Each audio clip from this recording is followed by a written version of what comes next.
আল্লাহ মারানি ভাই বলতেছে আমার বাবারে মাফ করে দাও। আল্লাহ সভাপতি কি আপনি কাঁদতে দেখো, আল্লাহ আমার ডাইন পাশে কত সেক্রেটারি সভাপতি কাঁদবে। আল্লাহ এই মাদ্রাসার শিক্ষক কাঁদতে, আল্লাহ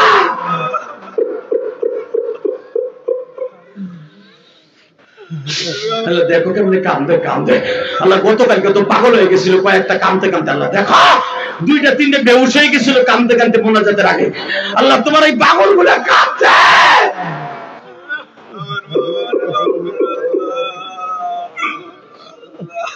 আল্লাহ পাবনা থেকে একটা ছেলে মুসলিম নাম, ও এই বয়সে ছোট্ট বয়সে 18 বছর বয়সে মা হারাইছে। আল্লাহ তুমি মাফ করে দিবা না আল্লাহ, দেখো তো তুমি মাফ করে দিতে পারো কিনা আল্লাহ। আমি জানি আমরা গুনাহগার, আমাদের চোখের পানি তোমার কাছে ভালো লাগবে না আল্লাহ। আল্লাহ গুনাহগারের চোখের পানি তো তোমার কাছে অনেক দামি, তুমি না কইছো নেককারের চোখের পানি সাথে গুনাহগারের চোখের পানি ঘিরান আমি আল্লাহর কাছে অনেক টেস্ট লাগে। আল্লাহ জীবনে নামাজটা ঠিক মতো পড়ে নাই, রোজাটা রাখে না, কিন্তু আজকে কাঁদতাছে আমার যুবক ভাইরা কাঁদতাছে, এদের বাবা মারে মাফ করে দাও, ওরে মাফ করে দাও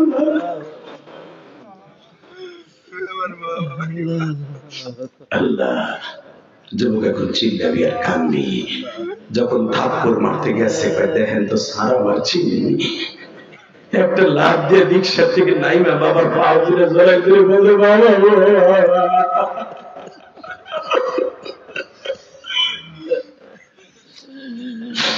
তোমার বলার টাকা পাইছে খায় আর তুমি রিক্সা চালাও। স্যার কথা বলবেন না স্যার, এই 8 বছরের ভিতরে বহুতবার গেছি, আব্বাকে একটা ডাক দেন নাই। স্যার রিক্সায় ওঠেন, আমার দুঃখ ব্যথা উঠাই নেব তো রিক্সা গোষ্ঠী কিনে লাথি দিয়ে রিক্সা ফেলাই দিয়ে বাপরে রিক্সায় উঠাইয়া টানতাছে, বলে আব্বা তুমি আমার মাফ করে দেবো।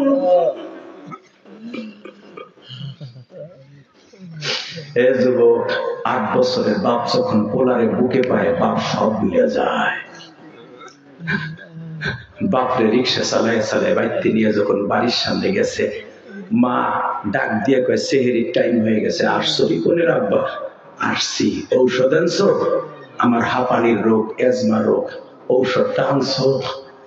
বাবাই বলে এমন ঔষধ আনছি দেখলি ভালো হয়ে যাবি, ওর তাড়াতাড়ি ওর। যুবক এখন চিল্লানি মারবি, দেখো মার পাগল করছো না। মায় কয় এমন কি জিনিস আনছো দেখলো ভালো হয়ে যাবো। মা দেখে আর কি আমার সোনার পুত্র।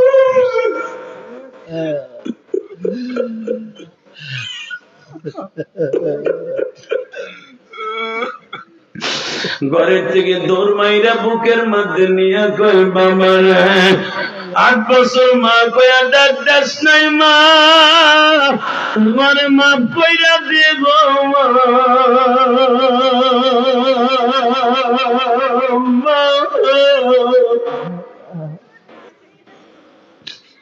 মা। বলে বাপ আমি তোরে মাফ করে দিছি, যাতে কস কি তুই বেজান এখন চিল্লাবার কান্দবা। 8 বছরের অপরাধ যদি মার পা জড়ায় বলে মালিক মা বাবা মাফ করে দিতে পারে, আমার মালিক আল্লাহ তো মা বাবার চাইতে দরদি। বারদারা আমাদ বান্দায় বরে তা আবরোয়া খুদ বাসি আনি তা बादशाह जुल्म मादा दर गुजर मां गुनाहगार में तू मुर्ज़ेगार तूने कुकारियों मदद कर दे जुल्म बे अंदाज़ा बे हद कर दे। हे বান্দা জীবনে যত গুনাহ করবি রে, আমি মাওলার রাত 12টার সময় একটা ডাক দিয়া দেখবি, ওই ব্যাংকের ম্যানেজারের মা যদি মাফ করে দিতে পারে,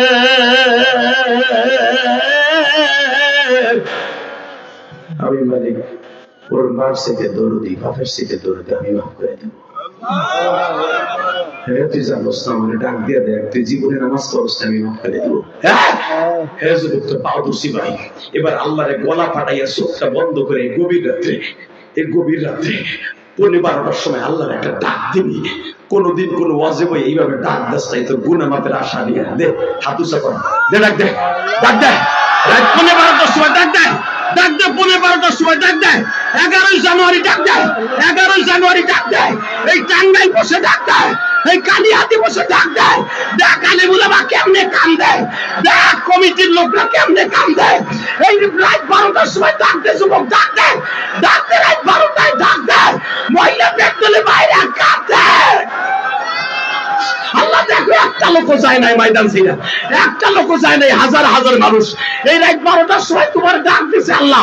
মায়ের ডাক দিলে যদি মা বাপ করে দেয়, বাপ ডাক দিলে যদি বাপ বাপ করে চুরি দিব না কে?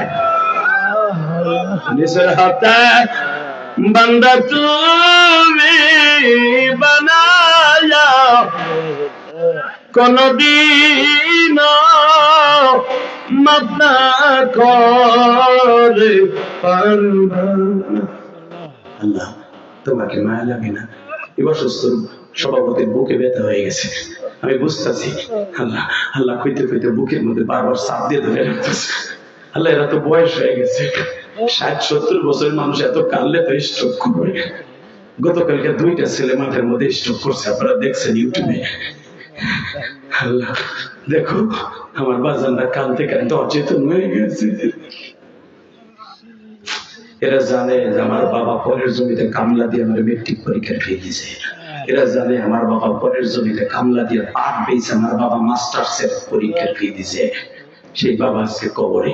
আল্লাহ যাদের বাবা কবরে, কবরটা জান্নাতের টুকরা বানাই দেবে। একটা লোক ময়দান ছেড়ে যাবে না, হাত তুলো। মুনাজাতের আগে একটা লোক যাবে না, এরা 12টার সময় বাধা দেওয়া। একটা লোক ময়দান ছেড়ে যাবে না, আজকের চোখের পানি মালিক ফিরে দিবে না, দিবে না, দিবে না। দেখ এখনো বান্দারা কান্দে। দুনিয়ার সবাই বেঈমানি করবে, চোখের পানি কোনোদিন বেঈমানি করবে না, কোনদিন বেঈমানি করবে না। আম্মা মান খাওয়া মাকাম রাব্বিহি ওয়া নাহান নাফসা আনিল হাওয়া ফাইন্নাল জান্নাতা হিয়াল মাওয়া ওয়া লিমান খাওয়া মাকাম রাব্বিহি জান্নাতান। তুই আমার ভয় কানবি, পাপের কাজ ছেড়ে দিবি, অন্যরে জান্নাত দেব একটা, জান্নাতান তাসনিয়ার সিগে তোরে জান্নাত দেব 2টা।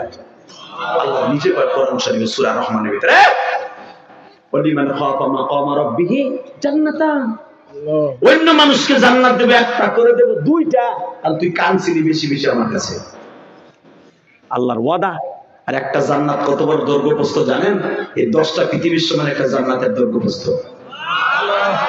তাহলে 20টা দুনিয়ার সমান একটা জান্নাত হবে। লিল্লাহি তাকবীর। দেখ এখনো কমিটির এই ভাই এখনো কান্দাছে বইয়া বইয়া, হয়তো মার স্মৃতিগুলো মনে পড়ে গেছে, বাবার স্মৃতি মনে পড়ে গেছে। যারা মা বাবা হারাইছিস তারাই বুঝবি এই রত্নটা কি জিনিস, যাদের আছে তারা বুঝবি না। তোর পাও বসে যুবক, জীবনে বাপ না থাকতে তাদের কাছে মাঝে মাঝে মাপ চেয়ে দিবি, ইনশাল্লাহ বলো। এই যে একটা ছেলে যুবক, দেখ দেখ এই যুবকটা মুখ দেখে কান্দাছে, সে 1 ঘন্টা আগে থেকে কান্দাছে। আমি দেখতেছি সবাই কান্নাইতে দেখি। হ্যাঁ যুবক, দৌড় মারিস না, এখন হিজলা বিডির মতো দৌড় দিস না, এখন মোনাজাতটা করে যা। আল্লাহ কবুল করুক, জোরে করে আমিন। 30টা সেকেন্ডে চোখের পানি কেউ মুছবেন না, শুধু আমার দিক তাকায় থাকবেন, যাদের মা নাই বাবা নেই। 30টা সেকেন্ডে এমন কোন আল্লাহর বান্দা আছে না? এই এতিমখানা মাদ্রাসার জন্য একটা লোক লাভ দিয়ে দাঁড়িয়ে বলবেন 5টা লোক আমি চান না। হুজুর আমি 1 বছর সময় লাগাই হলো, আমার যাকাতের টাকার থেকে হলো এই মাদ্রাসায় আমি 50,000 টাকা দিব, আমার পেনশনের টাকা থেকে, আমার চাকরির টাকা থেকে, যেমন হোক আমি আস্তে আস্তে করে আমি জায়গা বেচে হলো এতিমখানায় 50,000 টাকা দেবো। কেন জানেন? ইলিয়াসুর রহমান জিহাদি 1-2 কোটি টাকা না, কেরানীগঞ্জ কদমতলী 4,32,00,000 টাকা খরচ করে একটা মসজিদ বানাইছি। দেখে আসবা তোমাদের এই মাহফিলের যে 3 নম্বর বক্তা সানাওয়ার হোসেন সাইদি, ওই একবার দিবার না, আমার মসজিদে 3 তলা কাজ চলতেছে, পিলার উঠছে, ছাদ দেব, এক ছাদেই লাগবে 1 কোটি, এক তলা কমপ্লিট করতে 1.5 কোটি টাকা লাগে। আমার নিজের কষ্টের এই ওয়াজের টাকা, আমার বাড়ি বেচার টাকা গেছে 4,32,00,000 এই পর্যন্ত। শুধু আমার মায়ের কবরের সুখের জন্য, আল্লাহকে সন্তুষ্ট করার জন্য মসজিদ করছি। গ্রামের বাড়ি মসজিদের কাজ চলতেছে, ওখানেও সরলা দিছি। আমাদের টাকা ওয়াজ করে কামাই, কিন্তু আল্লাহর রাস্তায় খরচা করি। খবর লয়ে দেখবা 30টা সেকেন্ডে বলবো, আমি যদি কোটি কোটি টাকা আল্লাহর রাস্তায় দান করতে পারি, আমার কথায় কেন দিবেন না? জানি আল্লাহ দিবে, আমি আপনাকে দিয়া। বলেন 30 সেকেন্ডে কে দিবেন 50,000 টাকা? বলেন আল্লাহ। আমিন। নারায়ে তাকবীর। আল্লাহ, আজকের মাহফিলের সভাপতি 50,000, দেখো এখনো কান্দে, কান্না থামাইতে পারে নাই, কান্না থামাইতে পারে নাই। আমি 5টা লোক চাইছি, 5টা লোক। 2 নম্বরে কে দিবে 50,000 বলেন? 2 নম্বরে লিল্লাহি তাকবীর। আল্লাহ, তোমার বান্দা আমি জানতাম না যে 50,000 দিবে, এখানে 20,000 নগদ দিয়ে দিছে, 50,000 টাকা। আল্লাহ, আমার বাবার জন্য আমি দোয়া করে দিলাম, আল্লাহ আমার বাবারে তুমি মাফ করে দিও। দেখো কেমনি কাঁদতেছে। আল্লাহ, 50,000 টাকা দিয়ে যে কান্দে, তার দোয়া কবুল না হয়ে যাবে না।